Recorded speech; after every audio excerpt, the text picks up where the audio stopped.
Good morning, students. In previous lecture, we have seen Newton's second law of motion, Newton's third law of motion. In today's lecture, we will discuss law of conservation of momentum and some important formula. Okay. So without delay, come to the topic, law of conservation of momentum. Before this, you must know F is equal to force F is equal to mass into acceleration. I have explained in previous lecture. Acceleration A is equal to V minus U upon T. A is the acceleration, V is the final velocity, U is the initial velocity, T is the time. Momentum P is equal to mv. M, mass of the object, V is the velocity of the object. That is momentum. Okay. So these three formula we will use in law of conservation of momentum. Okay. So what is law of conservation of momentum? I will explain this topic with the help of one diagram. Okay.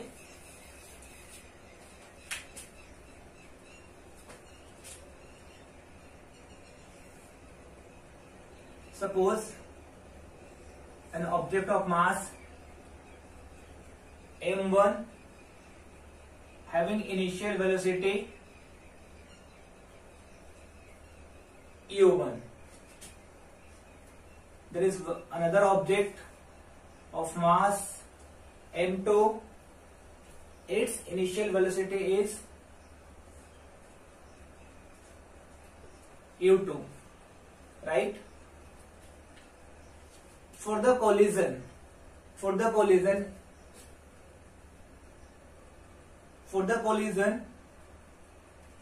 u1 should be greater than u2. Then this object will collide from this object. After some time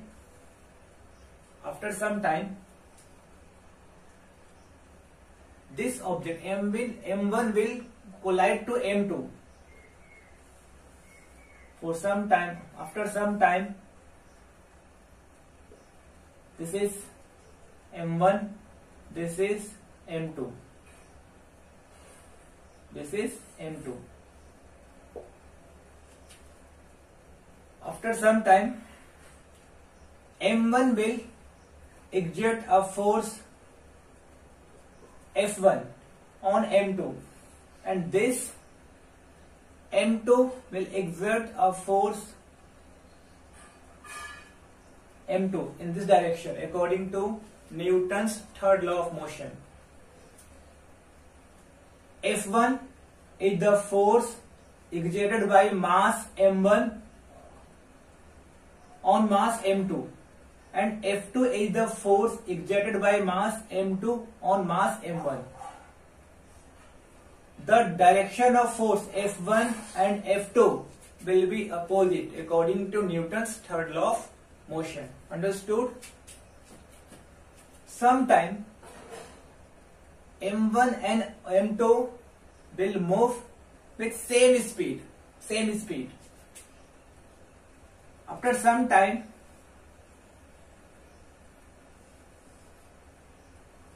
they will separate out. This will be m1 and this will be m2. But this is the case of before collision. This is the case of before collision, and this is the case of after collision, right? See, here is mass m1 having initial velocity u1. u1 changes to v1. Always remember. And u2 changes to v2. This is the case of before collision. This is the case of after collision, right? Here in this case, V2 will be greater than V1. This is the case of before collision. Before collision, writing here. Before collision. This is the case of after collision.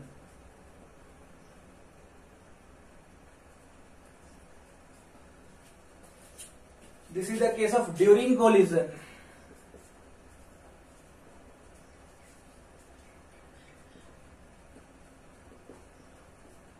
Right? I repeat. M1 is the mass. M1 is mass. U1 is the initial velocity of M1. M2 is the mass of object. Another object. U2 is the velocity of M2. Before collision, this is the case of before collision, this is the case of after collision. M1 is the mass of the object 1, first object. U1 is the final velocity. See, initial velocity, this is V1 is the final velocity of mass M2. V2 is the final velocity of mass M2 after collision. This is during collision. This is the case of during collision. Just see, during collision, F2 will be equal to F1, but this will be negative. Magnitude will be equal. F1 will be equal to F2 according to Newton's third law of motion. But since direction is negative, or we can say direction is opposite, so I have to put here negative sign. Negative sign indicates the direction of force is opposite, right? F1 is in this direction and F2 is in this direction. Okay? We know that since F is equal to ma, mass into acceleration, here 2 is written, so we can write here m2 a2 is equal to minus, since 1 is written, so we can write here m1 a1 m2.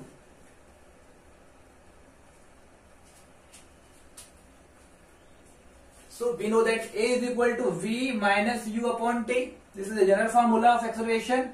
So here is A2. So we can write here A2. So we can write here V means final velocity. So we can write here final velocity. Final velocity is V2. So write here V2 minus U1. Since U is written here, so we are writing for the M2. We are writing for M2. So initial velocity is U2. So we can write here U2 upon T is the common. T is the time duration. T is the time duration, right? So time duration will be equal for M1 and M2. Minus M1 A1. So A is equal to V minus U upon T. So here is 1. It means we are talking about M1. M1. V. Final velocity of M1 is V1. So we can write here V1 minus U. U. Initial velocity of M1. That is U1 upon T. T cancel. So this will be equal to M2 bracket V2 minus U2 is equal to minus M1 V1 minus into minus, that is plus M1 U1, right? So if you open the bracket, this will be equal to M2 V2 minus M2 U2 is equal to minus M1 V1 plus M1 U1, right?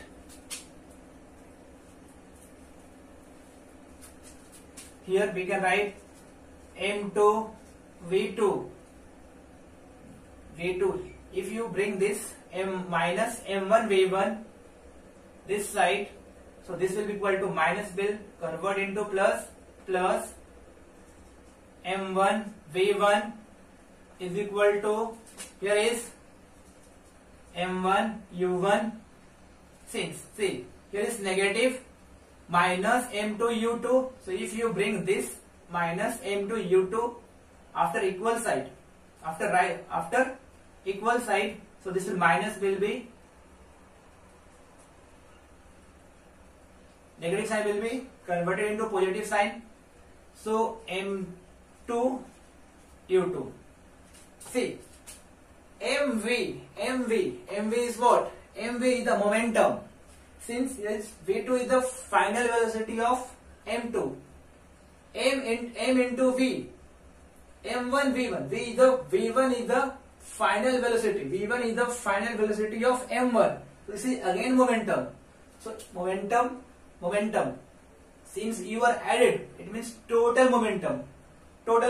This is total final momentum. We can say total final momentum, since v1 and v2 is the final velocity, is equal to mu, m mass into velocity, that is momentum. u1 is the initial velocity of m1, u2 is the initial velocity of m2, since it is positive plus sign. So this is total momentum, total initial momentum is equal to total final momentum. Understood? Or we can say this is total m2 v2 plus m1 v1 is equal to total final momentum is equal to m1 u1 plus m2 u2. This is total initial momentum. Both are equal. So if you rearrange, I am erasing this.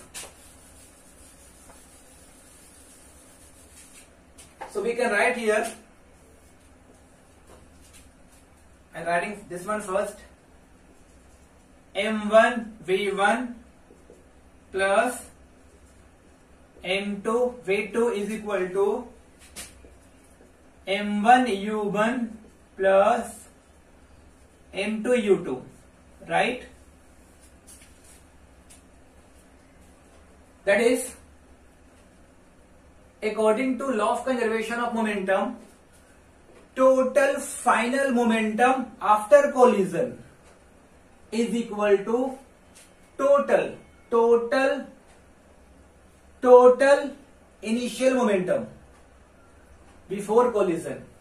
Total final momentum after collision is equal to total momentum before collision. This is the case of before collision. So this is law of conservation of momentum, right? So here is, we can draw one conclusion, two conclusions basically. First is I will write here,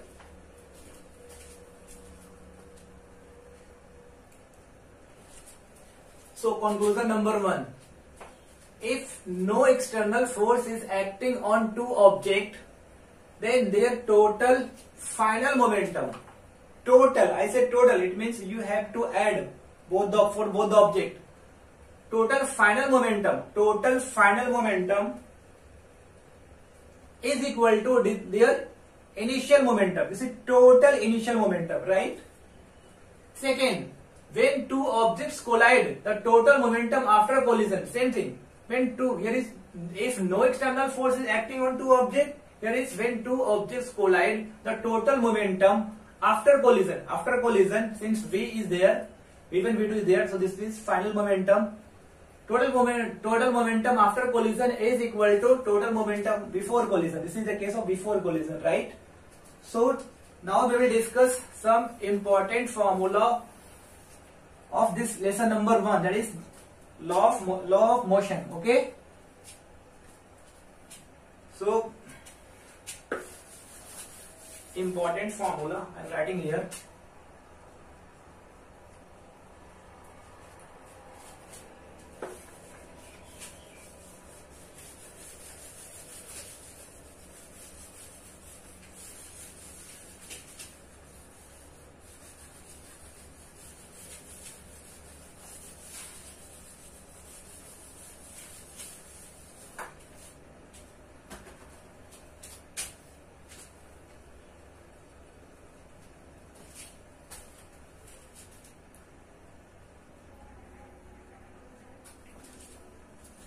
important formula of laws of motion. Okay, so you have to learn this, because in the next lecture I will do the numericals.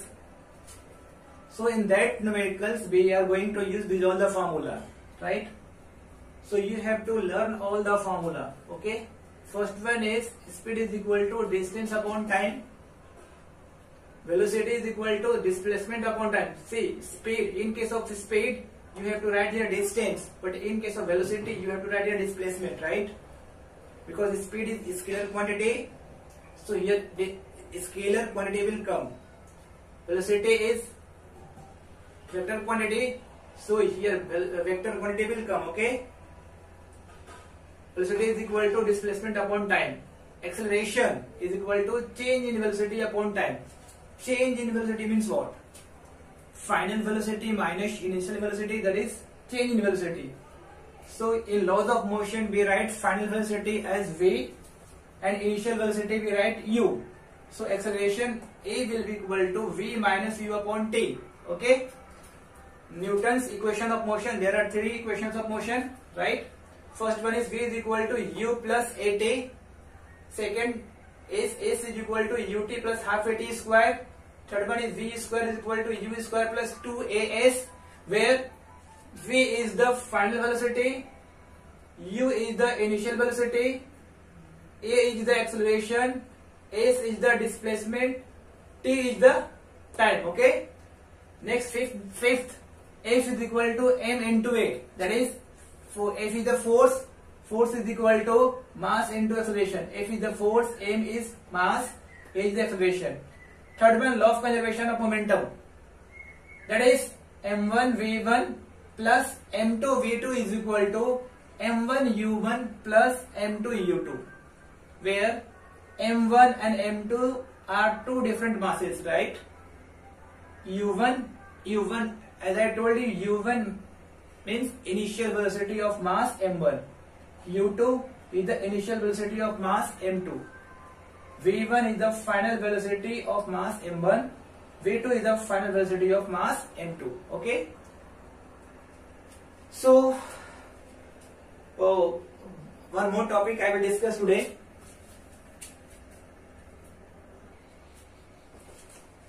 So conversion of kilometer per hour into meter per second. Your question is 36 kilometer per hour is equal to how much meter per second? Means 36 kilometer per hour is equal to how much meter per second? So what you have to do? Solution.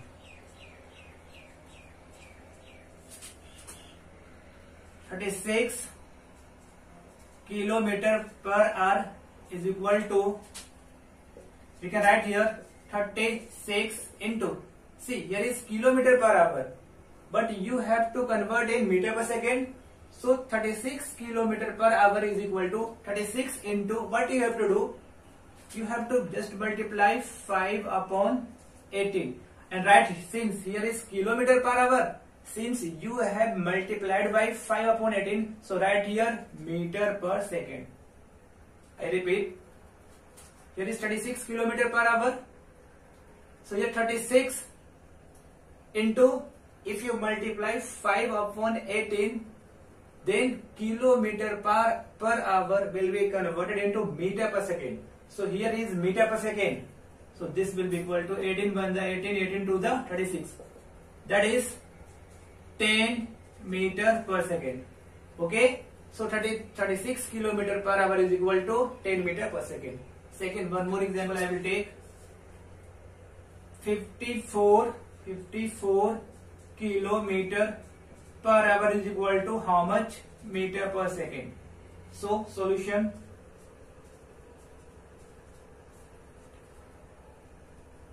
(54 kilometer per hour is equal to 54 into, what I have told you, if you want to convert kilometer per hour into meter per second, then you have to multiply with 5 upon 18 and write here is kilometer per hour, but you will write here meter per second, since you have multiplied by 5 upon 18.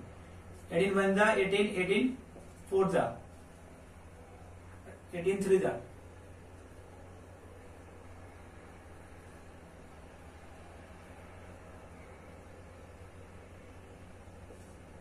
that is 15 meter per second, right? Now conversion of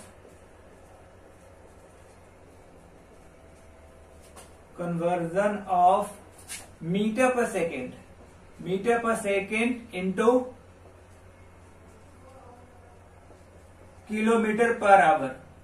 Here is from kilometer into meter per second, but here is meter per second into kilometer per hour, right? So in first example I will take, convert 10 meter per second is equal to how much kilometer per hour. So solution,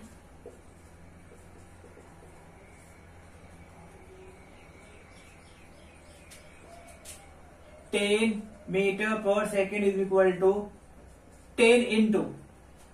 In the previous, here you have what you have done. You have multiplied by 5 upon 18. If you convert kilometer into meter per second, since here you are converting meter per second into kilometer per hour, meter per second to kilometer per hour. So just reverse. Here is 5 upon 18. You have multiplied here 5 by 5 upon 18. What you have to do? You have to multiply by 18 upon 5. Right here, kilometer per hour. 5 1 the 5, 5 to the 10. That is 18 to the 36 kilometer per hour. 36 kilometer per hour. 10 meter per second is equal to 36 kilometer per hour, or 10 meter per second is equal to 36 kilometer per hour. Okay. Second, same example I will take. 15 meter per second is equal to how much kilometer per hour. So this will solution, right? 15 meter per second is equal to 15 into, this is meter per second, but you have to convert meter per second to kilometer per hour. So what you have to do? 18 upon 5, just reverse. Here will be, you will write here, don't write meter per second, here you will write kilometer per hour. Why? Since you have multiplied by 18 upon 5. 5 1 the 5, 5 3 the, that is 18 3 the 54 kilometer per hour. Understood? So in the next lecture, we will do numericals. Okay. So meanwhile, what you have to do? You have to learn all the formulas, because we will use these formulas in numericals. Okay. Thank you.